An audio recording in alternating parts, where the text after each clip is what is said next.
जिरयान money, धातु रोग, spermatorrhoea. जिरयान money का मतलब है मनी का जारी होना, लेकिन जब हम जिरयान मनी लफ्ज़ का इस्तेमाल करते हैं तो इससे मुराद मुबाशरत के बिना यानी संभोग के बिना, विदाउट सेक्सुअल इंटरकोर्स मनी यानी सीमेन का जारी होना जिरयान मनी या सिलान मनी कहलाता है। अब चाहे ये पेशाब के पहले जारी हो या पेशाब के साथ जारी हो या पेशाब के बाद जा रही हो, सब कंडीशन में जिरयान मनी ही कहलाएगा। अब चाहे ये किसी को देखकर या किसी से बात कर कर, गर्ज़ ये कि उठते बैठते चलते किसी भी कंडीशन में बिला इरादा यानी कि हम सेक्सुअल इंटरकोर्स नहीं कर रहे हैं और उसके बाद भी हमारा इरादा नहीं है कि सीमेन बाहर निकले और ये अपनी मर्ज़ी से कभी भी बाहर निकल जाए सीमेन, तो ये जिरयान मनी कहलाएगा। इसके अलावा एक ख़ास बात आपको ध्यान रखनी है कि 3 रतूबतें ऐसी होती हैं जो बिल्कुल सीमेन की तरह होती हैं और जो पेशाब के रास्ते बाहर निकला करती हैं, और इसमें कन्फ्यूज़न हो जाता है और आदमी ये नहीं समझ पाता कि वाकई में वो जिरयान का मरीज़ है या किसी दूसरी रतूबत को जाने को जिरयान समझ रहा है। इसमें एक तो मनी हुई होती है, दूसरे नंबर पे मज़ी होती है, तीसरे नंबर पे वुदी होती है। मनी वो लेज़दार सफ़ेद रतूबत है जो सेक्सुअल इंटरकोर्स के वक्त एक ख़ास लज्जत के साथ उछलकर कूदकर निकला करती है और औरत के रहम में पहुंचकर औरत के मादा मनोविया के साथ मिलकर नई नस्ल को आगे बढ़ाने का काम करती है। यानी हमल, प्रेगनेंसी का काम जो है वो सिर्फ मनी की वजह से हो सकता है। इसके अंदर स्पर्म का होना शर्त है, लाजिमी है। लेकिन दूसरी रतूबत जो है मज़ी, वो भी सफ़ेदी होती है, लेज़दार भी होती है, और उसका काम यह है कि वो जिनसी ख्यालात और सेक्सुअल इंटरकोर्स के वक्त पेशाब के रास्ते को इतना नरम और मुलायम कर दे, यानी जिस रास्ते से सीमेन और मनी को निकल कर आना है कि वो उछलकर कूदकर आसानी के साथ बाहर निकल आए। ये रतूबत प्रोस्टेट ग्लैंड में बनती है। इसका फ़ायदा मनी को उछलकर कूदकर आसानी के साथ बाहर निकालना है ताकि मनी के भारीपन से उस रास्ते को कोई परेशानी और तकलीफ़ ना हो। तीसरी रतूबत जो होती है वो वुदी होती है। ये रतूबत भी लेज़दार और सफ़ेदी होती है। ये पेशाब करने से पहले पेशाब के रास्ते को चिकना कर देती है ताकि पेशाब में जो तेज़ाबी मादे हैं उससे उस नलकी को कोई परेशानी और नुकसान ना उठाना पड़े। अब ये तय करना कि वाकई में ये जिरयान मनी है या मज़ी है या वुदी है, ये उसके बाद ही इलाज की तरफ जाना पड़ेगा। इसलिए ये ज़रूरी है कि पहले ये तय हो कि जिरयान है, क्योंकि जिरयान एक ऐसा मर्ज़ है जो आदमी को अंदर से खोखला कर देता है और आदमी दिन ब दिन कमज़ोर होने लगता है। ये दीमक की तरह, जैसे लकड़ी को दीमक खा जाती है, इसी तरह ये इंसान के जिस्म को खोखला बना देता है। अगर हम इसका असबाब की बात करें तो सबसे बड़ा असबाब इसका हैंड प्रैक्टिस यानी मुश्तज़नी। इसके अलावा कसरत जिमा यानी बहुत ज़्यादा सेक्सुअल इंटरकोर्स करना, ना रात ना दिन, बस इसी में लगे रहना, इसकी वजह से हिस्स बढ़ जाती है और जिरयान का मर्ज़ हो जाता है।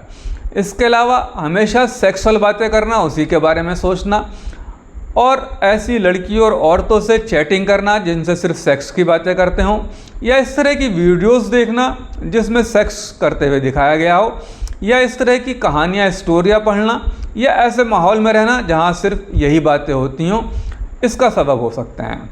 लगातार बदहज़मी और कब्ज़ का रहना इसका सबब बन सकता है। गुर्दों की बाज़ बीमारियाँ भी सेक्सुअल इंटरकोर्स के अलावा, कमज़ोरी के अलावा जिरयान का सबब भी बनती हैं।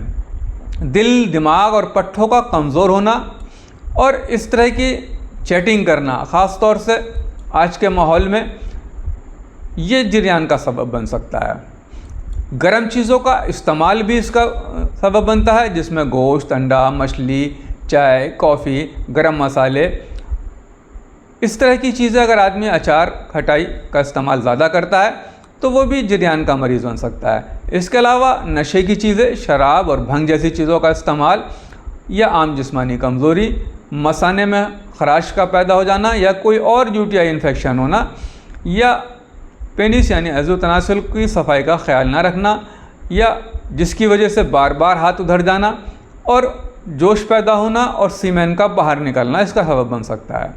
अगर अलामतों की बात करें तो सबसे बड़ी अलामत जो अब सामने आती है वो ख़ुद मरीज़ देखता है कि वो जब वॉशरूम में जाता है फ्रेश होने के लिए और उसे कब्ज़ है और ज़ोर लगाता है किसी तरह का, तो उसको पेशाब से पहले या पेशाब के बाद कतरे निकला करते हैं सफ़ेद रंग के, वो सीमेन के होते हैं।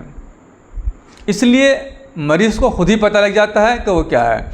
दूसरी चीज़ होती है उसको थकान बहुत होती है, उठते बैठते चक्कर आने लगता है, दिमागी या जिस्मानी मेहनत नहीं कर पाता, बहुत जल्दी थक जाता है, आँखों का सामने अंधेरा छा जाता है, आँखें अंदर को धंस जाती हैं, आँखों में नीले हल्के से बन जाते हैं, चिड़चिड़ापन हो जाता है, गुस्सा बहुत जल्दी आता है, तनाई पसंद हो जाता है, मायूसी और हिम्मत ख़त्म हो जाती है, ज़रा सी बात में घबराने लगता है, आवाज़ कमज़ोर होती है, हड्डियों में दुखन होती है, ज़ोफ़ आसाब, दिमाग और दिल का कमज़ोर होना और जिस्म दिन ब दिन कमज़ोर होता चला जाता है, लाग़िर होता है। क़ुव्वत बा यानी सेक्सुअल इंटरकोर्स के वक्त जिस्मानी क़ुव्वत बहुत ज़्यादा खारिज होती है और उसको ऐसा लगता है कि अब दोबारा इंटरकोर्स ना करे, बल्कि बहुत ज़्यादा थकान का एहसास होता है और कई कंडीशन में वो शीघ्र पतन यानी सूरत इंजाल का मरीज़ बन जाता है। इसलिए ये बहुत ज़्यादा ज़रूरी है कि ये इलाज से पहले आप ये देख लें कि ये मर्ज़ जो हम जरियान समझ रहे हैं वो जरियान ही है या कोई दूसरा है। इलाज जब भी शुरू करें जब आपको कन्फर्म हो जाए कि ये जरियान का मरीज़ है। अगर किसी दूसरे मर्ज़ में मुब्तला है तो उसका इलाज करें, क्योंकि कई बार पेशाब के साथ जो रतूबतें जाती हैं उनमें एल्बुमिन, फास्फेट, कैल्शियम, पस, वूदी, मज़ी जैसी चीज़ें जा रही होती हैं। इसको आज के दौर में पहचानना कुछ आसान हो गया है, क्योंकि लेबोरेटरी टेस्ट यूरिन का अगर आप कराते हैं, रूटीन चेकअप, यूरिन कंप्लीट, उसके अंदर अगर पेशाब के अंदर स्पर्म जा रहे हैं, स्पर्म मौजूद हैं, तो ये कन्फर्म हो जाता है कि ये जरियान का मरीज़ है। ऐसी हालत में इलाज बहुत ज़रूरी है। सबसे पहले तो गर्म चीज़ों का इस्तेमाल तर्क कर देना चाहिए। गोश्त, अंडा, मछली, शराब, कॉफ़ी, चाय, इस तरह की चीज़ें बिल्कुल छोड़ देनी चाहिए।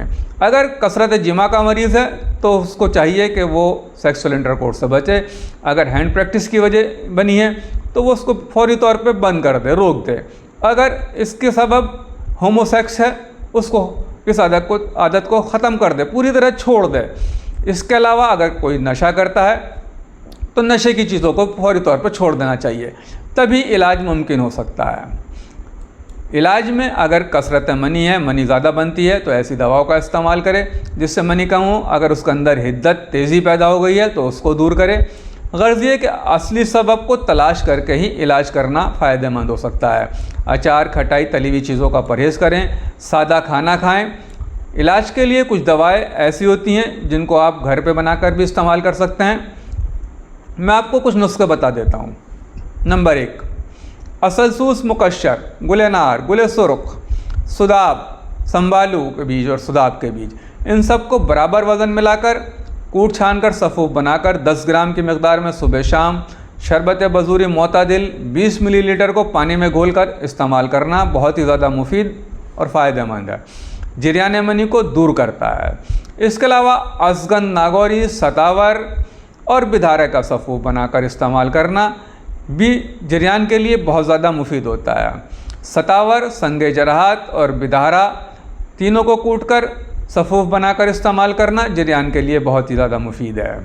इसके अलावा अगर ज़्यादा दवाएं ना चाहते हों और सिर्फ एक आधी किसी दवा से अपने आप को ठीक करना चाहते हैं तो मुसलसल उसका अज़गन नागौरी का इस्तेमाल कर सकते हैं, जिसको 1 ग्राम से लेकर 3 ग्राम की मकदार में सुबह शाम इस्तेमाल करना बहुत ज़्यादा फ़ायदेमंद होता है, बशर्ते कि कब्ज़ ना हो, कोई दूसरी बीमारी ना हो। अगर कोई दूसरी बीमारी है यानी कि दिल, दिमाग, जिगर या पट्ठों की कमज़ोरी है या रिक्कत की कमज़ोरी है या क़ुव्वत मास्का की कमी है तो पहले उसको दूर किया जाए। अगर बनी बनाई दवाओं का इस्तेमाल की बात करें तो माजून, अर्द खुरमा और कुश्ता कलई, इसके अलावा जरियानीन, HMI हर्बल इंडिया का और नाइट क्योर कैप्सूल बहुत ही ज़्यादा मुफीद और फ़ायदेमंद साबित हो सकता है।